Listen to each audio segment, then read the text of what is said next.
اچھا علامہ صاحب یہ تو آپ نے بڑی آیت تطہیر کے حوالے سے ایک بڑی خوبصورت واقعہ بیان کیا۔ اچھا اس کی ایک اور بھی یعنی کہ اس واقعے کا ایک اور بھی وہ ملتا ہے، وہ حضرت عائشہ سے روایت ہے کہ آپ صلی اللہ علیہ وسلم اپنے حجرے مبارک سے باہر آئے تھے اور اونٹ کے کجاووں والی جی وہ جی، وہ چادر صحیح مسلم میں روایت صحیح موجود ہے۔ مسلم میں، یعنی کہ یہ واقعہ جو ہے وہ ایک سے متعدد دفعہ ہو چکا ہے، یعنی جی جب بھی جی آپ جی صلی اللہ علیہ وسلم حسنین کریمین کو حضرت فاطمہ سلام اللہ علیہا اور حضرت علی کرم اللہ وجہ کو دیکھتے تھے تو چادر میں لے کے اللہ سے یہ دعا کیا کرتے تھے کہ ان سے ہر قسم کی برائی کو دور فرما دے۔ اچھا علامہ صاحب آیت تطہیر کے حوالے سے ہم نے ایک بڑی خوبصورت آپ نے ابھی جو ہے نا ایک بند باندھ دیا، وہ بہت ہی خوبصورت بات کی۔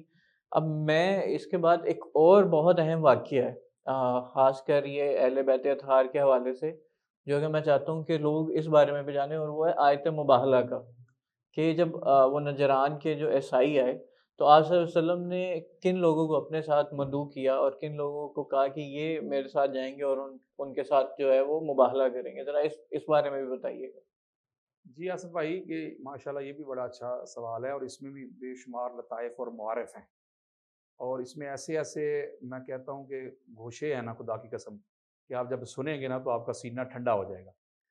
دیکھیں اس کے اوپر نا اجماع ہے، یعنی جتنے بھی ہمارے مفسرین گزرے ہیں، چاہے وہ فخر الدین رازی ہوں، علامہ علوسی ہوں، یا قاضی ثناء اللہ پانی پتی ہوں، یہاں تک کہ مولانا مدودی ہوں، ابن ابی حاتم ہوں، اماد الدین ابن کثیر ہوں، اس کے اوپر اجماع ہے تمام کے تمام، چاہے کوئی اہل حدیث مکتب فکر سے ہو، چاہے دیوبند سے ہو، یا کوئی بریلی سے ہو، مقلدین غیر مقلدین، شیعہ تو خیر پہلے ہی مانتے ہیں اس چیز کو۔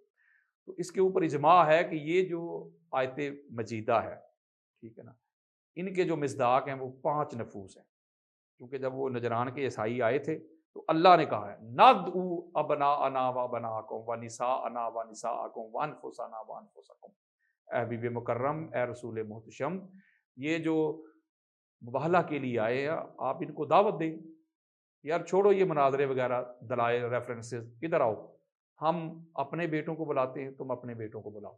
تو جب آقا علیہ الصلوۃ والسلام نے اپنے بیٹوں کا نام لیا تو حسنین کریمین کو کھڑا کیا۔ میں نے کہا اب کوئی تفسیر اس کے اوپر اجماع ہے، میں کسی ایک کا نام ہی نہیں لے رہا، کوئی جو آپ کا جی چاہے کھول کے لے آئے میرے سامنے، اجماع ہے۔ اور وہ نساء نہ عورتوں کو جمع کا صیغہ ہے۔ پہلی بات تو یہ ہے آصف بھائی، اس میں بڑا لطیف نکتہ ہے کہ یہ جو 5 نفوس قدسیہ ہیں، یہ عیسائیوں کے سامنے کیا کرنے گئے ہیں؟ اللہ کی توحید بچانے گئے ہیں۔ عیسائیوں کا یہی موقف تھا نا کہ عیسیٰ علیہ السلام اللہ کا بیٹا ہے، حضور فرماتے تھے کہ اللہ کا رسول اور بندہ ہے۔ تو یہ حملہ عیسائی رسالت پہ نہیں کر رہے تھے، توحید پہ کر رہے تھے، یعنی توحید کے لیے، توحید کے تحفظ کے لیے نفوس قدسیہ گئے ہیں۔ سیغہ جمع کا ہے لیکن گئی ایک ہے، اس کا مطلب سب سے بڑی سچی ہے نا ام المومنین حضرت عائشہ صدیقہ رضی اللہ تعالی عنہا، اہل ایمان کی امی جان، آپ روایت کرتے جس کو امام طبرانی نے لیا، سینکڑوں کتب اہل سنت بری پڑھی ہیں، اما کہتی ہیں ما رأیت احدا قط اصدق من فاطمہ غیر ابیہا، اما کہتی ہے پوری کائنات میں نے پاک محمد کے بعد فاطمہ الزہرا سلام اللہ علیہا سے بڑا سچا کائنات میں دیکھا ہی کوئی نہیں۔ یہ کون کہہ رہی ہیں؟ حضرت عائشہ صدیقہ، صدیقہ کہتے ہیں سچی کو، ہاں جی، اما عائشہ صدیقہ ہیں، اور وہ کہہ رہی جو صدیقۃ الکبریٰ ہیں وہ فاطمہ بطول زہرا ہے سلام اللہ علیہا۔ اس کا مطلب ہے کہ سچیاں اور بھی تھیں، امہات المومنین سچیاں تھیں، صحابیات سچیاں تھیں، لیکن اللہ کو جو سب سے بڑی سچی ملی ہے نا اس وقت عورتوں میں، صدیقۃ الکبریٰ، وہ ایک ہی تھی، فاطمہ بطول زہرا سلام اللہ علیہا۔ وانفسنا وانفسکم، ہم اپنی جانوں کو لاتے ہیں، جو نفس رسول بن کے جو شخصیت، جو پرسنالٹی کھڑی ہوئی ہے وہ مولا علیہ السلام، اس کے اوپر اجماع ہے، بات بڑی خاص ہے۔ یہ 5 نفوس قدسیہ، 4 اور 5ویں حضور، مولا یہ کھڑے تو کر لیے لیکن کرنا کیا ہے؟ اگلے ٹکڑے میں اللہ بتا رہے ہیں ثم نبتہل فنجعل لعنت اللہ علی الکاذبین، کرنا تم نے یہ ہے، تم سب نے مل کر کہنا ہے کہ جھوٹوں پر اللہ کی لعنت۔ یہاں میں نے ایک بات کی تھی آصف بھائی، میں نے کہا تھا یہاں ایک نکتہ ہے بڑا لطیف جس پر میں آپ کی توجہ چاہوں گا۔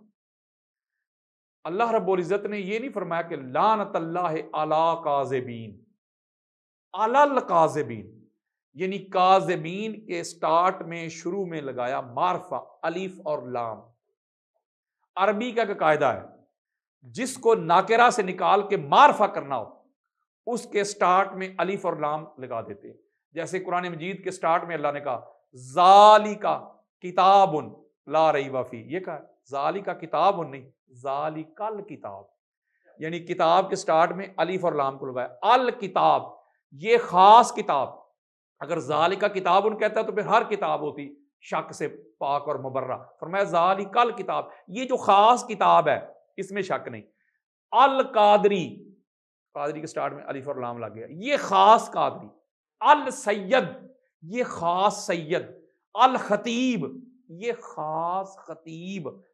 القاری، یہ خاص قاری، یعنی جس کے شروع میں الف اور لام لگا دے وہ بن جاتا ہے معرفہ، خاص۔ تو آپ سمجھے ذرا یہ نقطہ قرآن کا، یہاں فرمایا لعنت اللہ علی الکاذبین، جھوٹوں پر اللہ کی لعنت، ہر جھوٹے پر نہیں، ہر جھوٹا لعنتی نہیں۔ آپ کا کوئی دوست ملا باہر نکلے، عبید بھائی ملے، آپ پوچھیں کہ عبید بھائی روزے سے ہو؟ روزے سے نہیں، وہ کہتا ہے ہاں جی روزے سے ہوں، جھوٹ بولا ہے نا اس نے۔ اللہ کہتا ہے جھوٹا ہے لعنتی نہیں۔ آگے چلے گئے، آپ کو انور بھائی مل گئے، بھائی سناؤ افطاری وغیرہ کروا رہے ہو؟ تو انور بھائی کہیں گے بھی کل کروائی ہے 20 لوگوں کو، کروائی کوئی بھی نہیں اس نے، جھوٹ بولا نا۔ اللہ کہتا ہے جھوٹا ہے لعنتی نہیں۔ یہاں اللہ کہہ رہا ہے لعنت اللہ علی الکاذبین، کہ جھوٹوں پر، یہ جو خاص جھوٹے ہیں الکاذبین، یہ جو خاص جھوٹے ہیں نا ان پر لعنت ہے۔ تو یہاں نقطہ یہ ہے کہ یہ جو خاص جھوٹے ہیں مولا ان پر کیوں لعنت بھیج رہا ہے؟ تو اللہ نے کہا سمجھو ذرا میرے قرآن کو تو سمجھو نا، یہ آئے ہیں 5 تن پاک کے مقابلے میں ان کو جٹلانے کے لیے۔ جو محمد کو جٹلانے آ جائے، جو محمد کو جٹلا دے، جو علی کو جٹلا دے، جو زہرا کو جٹلا دے، جو حسنین کریمین کو جٹلا دے، قرآن کی نص سے جھوٹے تو ہیں ہی لیکن لعنتی بھی ہیں۔ اسی لیے وہ جو نجران کے عیسائی تھے وہ سرنڈر کر گئے تھے، انہوں نے کہا تھا اتنی بڑی ہستیوں کے مقابلے میں ہم آ جائیں اور لعنتی بن جائے، وہ سرنڈر کر گئے تھے۔ یہاں بی بی پاک کی صداقت کا اتنا بڑا ثبوت اور ریفرنس ہے، آصف بھائی خدا کی عزت کی قسم اللہ رب العزت نے ایسا ریفرنس دیا ہے کہ لوگوں کے سامنے، بلکہ بی بی پاک کے منکروں کے منہ پہ زناٹے دار یہ تھپڑ ہے، تماچا ہے۔ اللہ رب العزت نے کہہ دیا جو 5 تن پاک کو جٹلائے نا وہ لعنتی بھی ہے اور جھوٹا بھی ہے۔ یہ بھی میرے خیال میں یہ جو آیا مبہلا، اس میں جو سب سے بڑا ایک حسن اور کمال اور ایک لطیف نقطہ ہے کہ یہ 5 کی صداقت اور طہارت ہے۔ کیا بات، سبحان اللہ۔